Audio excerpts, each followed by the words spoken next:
Good morning student of class fifth. आज हम पाठ 2 अद्भुत हिरन के बारे में पढ़ेंगे। बहुत समय पहले गंगा की तराई में एक घना जंगल था। तराई मतलब पहाड़ के आसपास की भूमि। जंगल के बीचों बीच एक नदी बहती थी। जंगल में हिरणों की संख्या बहुत अधिक थी। तो गंगाई के तराई के वाले जगह पर क्या था, एक घना जंगल था। वहाँ पर हिरणों की संख्या बहुत अधिक थी। हिरणों के साथ साथ कई हिंसक जानवर भी वहाँ रहते थे। हिंसक मतलब घातक, खूंखार।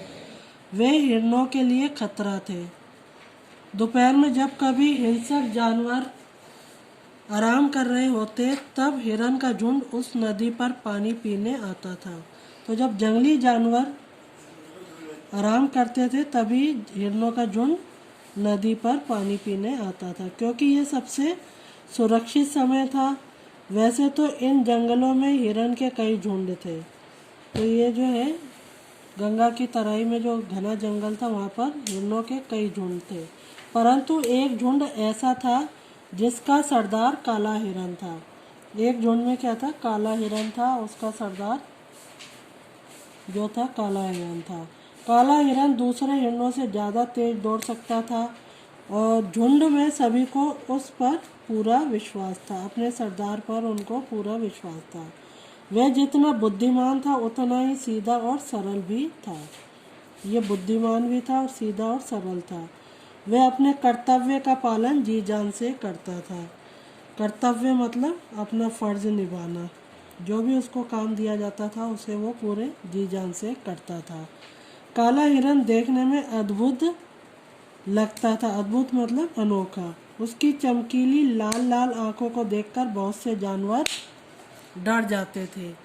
एक दिन की बात है, जंगल में शिकारियों का एक दल मतलब ग्रुप शिकार खेलने आया। काफ़ी खोजने के बाद भी उसके हाथ कोई शिकार नहीं लगा। शिकारियों ने काफ़ी देर तक शिकार के लिए घूमते रहे लेकिन उनको कोई भी शिकार नहीं मिला। दोपहर का समय था, सूरज तप रहा था। प्यास के मारे सभी का बुरा हाल था।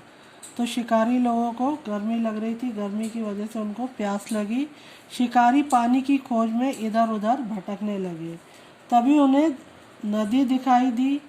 शिकारियों ने जी भरकर पानी पिया और वहीं पेड़ के नीचे विश्राम करने लगे। पानी पीने के बाद वो सभी एक पेड़ के नीचे रेस्ट करने लग गए। अभी उन लोगों को ठीक से आँख भी नहीं लगी थी कि कुछ आवाज़ें आई। अभी वो आराम कर ही रहे थे कि आवाज़ें सुनकर सभी चौकन्ने हो गए। चौकन्ने मतलब सावधान। ये आवाज़ें हिरणों के झुंड की थी जो पानी पीने आया था।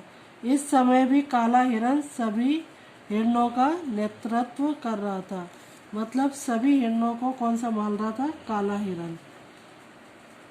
हिरणों ने शिकारियों को देख लिया था, इसलिए शिकारियों के बंदूकों की ओर हाथ बढ़ाने से पहले ही हिरणों का झुंड बड़ी बड़ी झाड़ियों के बीच पीछे ओझल हो गया। ओझल मतलब गायब हो गया।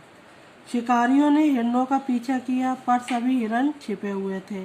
शिकारी हिरणों के पीछे पीछे गए लेकिन सभी हिरन छिपे हुए थे। शिकारियों ने समझा कि वे भाग गए। शिकारी दूसरी तरफ चले गए और हिरणों ने भी समझा कि उन पर आई विपत्ति मतलब जो उनके पास मुसीबत आई थी वो टल गई। परंतु शिकारियों ने हिरणों के सरदार काले हिरन को देख लिया। लेकिन शिकारियों ने काले हिरन को देख लिया था। शिकारियों में उस देश का राजकुमार भी था। जो शिकार करने आए थे उनमें उस देश का एक राजकुमार भी था। वह काले हिरन को देखकर आश्चर्यचकित हो गया, हैरान रह गया उसको देखकर। वह हिरन को जिंदा पकड़ना चाहता था, इसलिए दूसरे दिन कुछ चतुर शिकारियों को बुलवाया।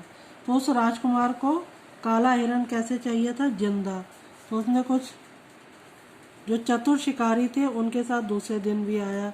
शिकारियों ने हिरन को पकड़ने के लिए जाल को नदी के किनारे बिछा दिया। और शिकारियों ने क्या किया, जाल को नदी के किनारे बिछा दिया। उन्हें विश्वास था कि हिरणों का झुंड नदी पर पानी पीने अवश्य आएगा।